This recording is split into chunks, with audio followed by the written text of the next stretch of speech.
ಪ್ರತಿದಿನ ದೇವಾಲಯಕ್ಕೆ ಹೋಗುವುದರಿಂದ ಸಿಗುವ 29 ಪ್ರಯೋಜನಗಳು. ಅನೇಕ ಜನರು ನಿಯಮಿತವಾಗಿ ಮನೆಯಲ್ಲಿ ಪೂಜೆ ಮಾಡುತ್ತಾರೆ.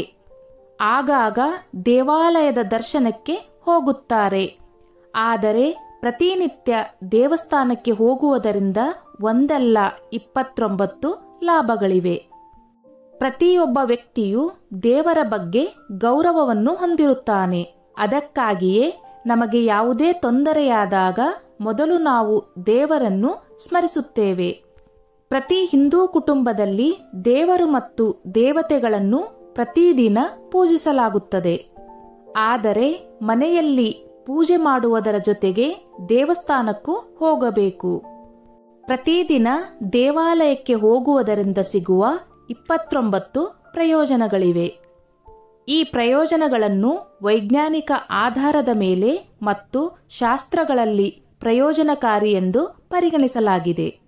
ದೇವಸ್ಥಾನದಲ್ಲಿ ನಮಸ್ಕರಿಸಲು, ಪ್ರಾರ್ಥಿಸಲು ಮತ್ತು ಪೂಜೆ ಮಾಡಲು ಬಲವಾದ ಆಧಾರ ಇರಬೇಕು.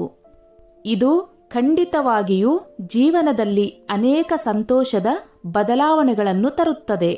ಶಾಂತಿ, ಸಮೃದ್ಧಿ ಇತ್ಯಾದಿ ನಂಬಿಕೆಯ ಫಲಿತಾಂಶ. ಅದಕ್ಕಾಗಿಯೇ ಪ್ರತಿಯೊಬ್ಬ ವ್ಯಕ್ತಿಯು ಪ್ರತಿನಿತ್ಯ ದೇವಸ್ಥಾನಕ್ಕೆ ಹೋಗುವುದನ್ನು ರೂಢಿಸಿಕೊಳ್ಳಬೇಕು. ಧಾರ್ಮಿಕ ಮತ್ತು ವೈಜ್ಞಾನಿಕ ದೃಷ್ಟಿಕೋನದಿಂದ ದೇವಸ್ಥಾನಕ್ಕೆ ಹೋಗುವುದರಿಂದ ಆಗುವ 29 ಪ್ರಯೋಜನಗಳನ್ನು ತಿಳಿಯಿರಿ. 1. ದೇವಸ್ಥಾನಕ್ಕೆ ಹೋಗುವಾಗ ಬ್ರಹ್ಮ ಮುಹೂರ್ತದಲ್ಲಿ ಬೆಳಗ್ಗೆ ಬೇಗ ಏಳುವುದು ನಿಯಮ.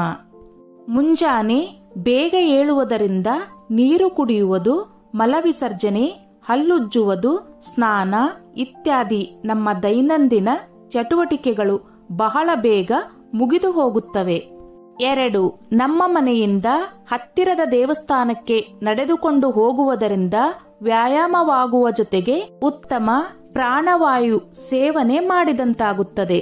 ಜೊತೆಗೆ ಉದಯಿಸುವ ಸೂರ್ಯನ ದಿವ್ಯ ದರ್ಶನವು ದೇಹಕ್ಕೆ ವಿಟಮಿನ್ ಡಿ ಯನ್ನು ಒದಗಿಸುತ್ತದೆ.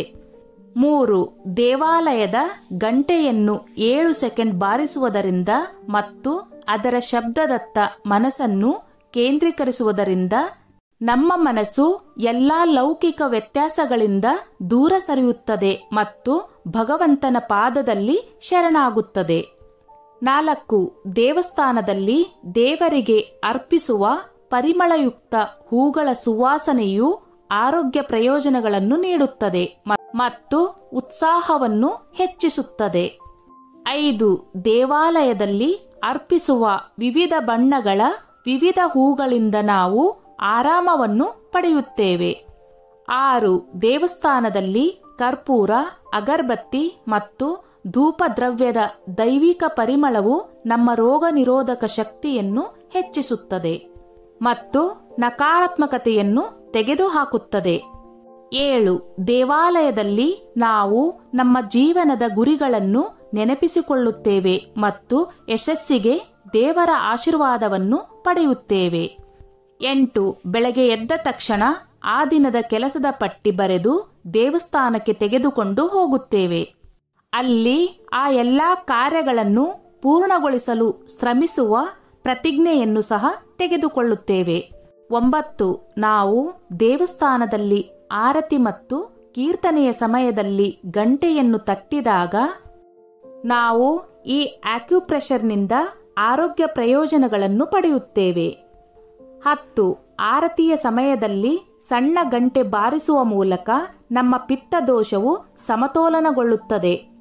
ಬಹುಶಃ ಈ ಕಾರಣಕ್ಕಾಗಿ ತಾಯಿ ಹಸುವಿನ ಕುತ್ತಿಗೆಗೆ ಗಂಟೆಯನ್ನು ಕಟ್ಟಲಾಗುತ್ತದೆ, ಏಕೆಂದರೆ ಹಸುವಿಗೆ ಹೆಚ್ಚು ಪಿತ್ತರಸವಿದೆ ಎಂದು ಸಾರ್ವತ್ರಿಕವಾಗಿ ಒಪ್ಪಿಕೊಳ್ಳಲಾಗಿದೆ. 11. ಆರತಿಯ ಸಮಯದಲ್ಲಿ ಮಂತ್ರಪಠಣ ನಮ್ಮ ಮಾತಿನಲ್ಲಿ ದೈವತ್ವವನ್ನು ತರುತ್ತದೆ. ಓಂ ಅನ್ನು ಉಚ್ಚರಿಸುವುದರಿಂದ ನಮ್ಮ ಮನಸ್ಸು ಏಕಾಗ್ರವಾಗುತ್ತದೆ. 12. ಆರತಿಯ ನಂತರ ಶಂಖವನ್ನು ಊದಲಾಗುತ್ತದೆ. ಇದು ಭಕ್ತರಿಗೆ ತುಂಬಾ ಆಹ್ಲಾದಕರ ಮತ್ತು ಆರೋಗ್ಯಕರವಾಗಿರುತ್ತದೆ. 13. ಆರತಿಯ ನಂತರ ನಾವು ನಮ್ಮ ಕೈಯನ್ನು ಜ್ಯೋತಿಯ ಮೇಲೆ ಚಲಿಸುವ ಮೂಲಕ ಬೆಂಕಿಯನ್ನು ಸ್ಪರ್ಶಿಸುತ್ತೇವೆ. ಇದರಿಂದಾಗಿ ನಮ್ಮ ಜೀವಕೋಶಗಳು ದೈವಿಕ ಶಾಖವನ್ನು ಪಡೆಯುತ್ತವೆ ಮತ್ತು ನಮ್ಮೊಳಗೆ ಬೆಳೆಯುತ್ತಿರುವ ಎಲ್ಲಾ ಬ್ಯಾಕ್ಟೀರಿಯಾದ ಸೋಂಕುಗಳು ನಿವಾರಣೆಯಾಗುತ್ತವೆ. 14 ಜ್ವಾಲೆಯ ಮೇಲೆ ಕೈಯನ್ನು ಹಾದು ಹೋದ ನಂತರ ಅಂಗೈಗಳ ಶಾಖವನ್ನು ಕಣ್ಣುಗಳಿಗೆ ಅನ್ವಯಿಸಿ.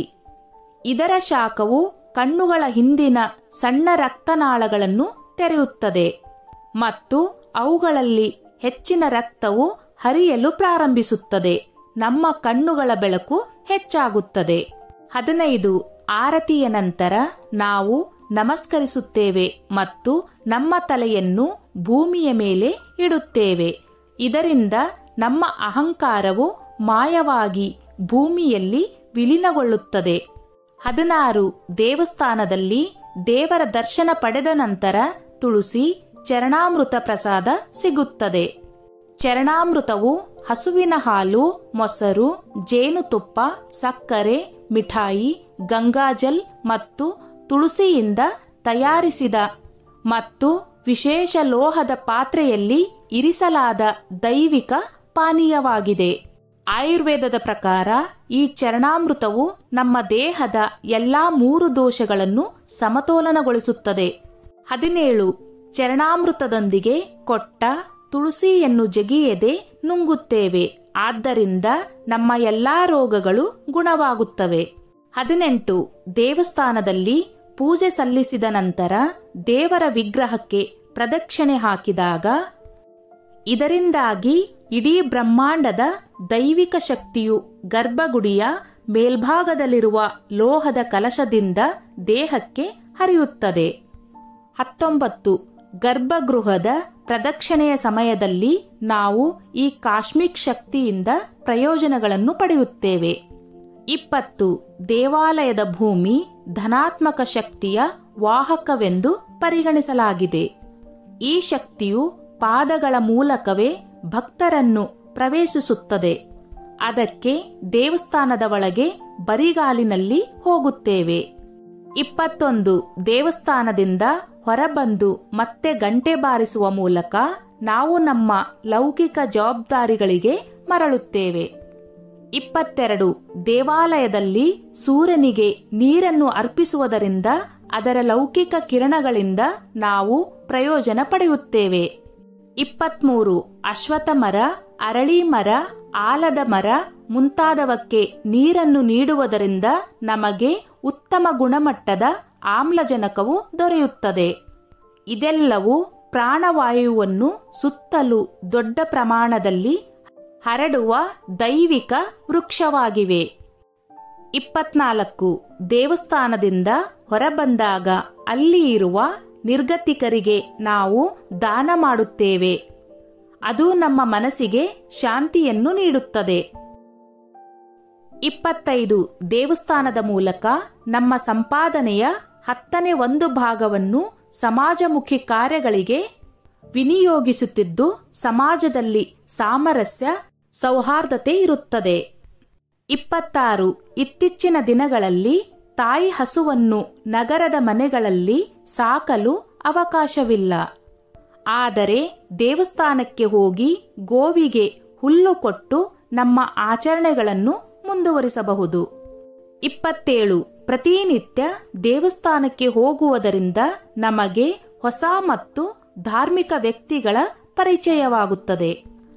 28 ದೇವಾಲಯಕ್ಕೆ ಭೇಟಿ ನೀಡುವ ಮೂಲಕ ನಾವು ಅಲ್ಲಿನ ಅರ್ಚಕರಿಂದ ಆಶೀರ್ವಾದವನ್ನು ಪಡೆಯುತ್ತೇವೆ ಮತ್ತು ಪಂಚಾಂಗದಂತಹ ಅನೇಕ ಪ್ರಮುಖ ಸಾಂಸ್ಕೃತಿಕ ಮಾಹಿತಿಯನ್ನು ನಾವು ಪಡೆಯುತ್ತೇವೆ. 29 ಶ್ರಾವಣ ಅಥವಾ ಪಂಚಾಂಗದ ಓದುವಿಕೆ ನಮ್ಮ ಧಾರ್ಮಿಕ ಜವಾಬ್ದಾರಿಗಳನ್ನು ನಿರ್ವಹಿಸಲು ಸಹಾಯ ಮಾಡುತ್ತದೆ ಮತ್ತು ನಮ್ಮ ಯೋಗಕ್ಷೇಮವನ್ನು ತರುತ್ತದೆ. ನಾವೆಲ್ಲರೂ ಪ್ರತಿದಿನ ದೇವಸ್ಥಾನಕ್ಕೆ ಹೋಗುತ್ತೇವೆ ಎಂದು ಪ್ರತಿಜ್ಞೆ ಮಾಡಬೇಕು. ಇದು ನಮ್ಮ ಸಮಾಜವನ್ನು ಒಂದುಗೂಡಿಸುತ್ತದೆ, ನಮ್ಮ ಸಂಸ್ಕೃತಿಯನ್ನು ರಕ್ಷಿಸುತ್ತದೆ. ಸ್ನೇಹಿತರೆ, ಈ ನನ್ನ ಮಾಹಿತಿ ನಿಮಗೆ ಇಷ್ಟವಾಗಿದ್ದಲ್ಲಿ ದಯವಿಟ್ಟು ಶೇರ್ ಮಾಡಿ, ಲೈಕ್ ಮಾಡಿ ಮತ್ತು ಸಬ್ಸ್ಕ್ರೈಬ್ ಮಾಡಿ.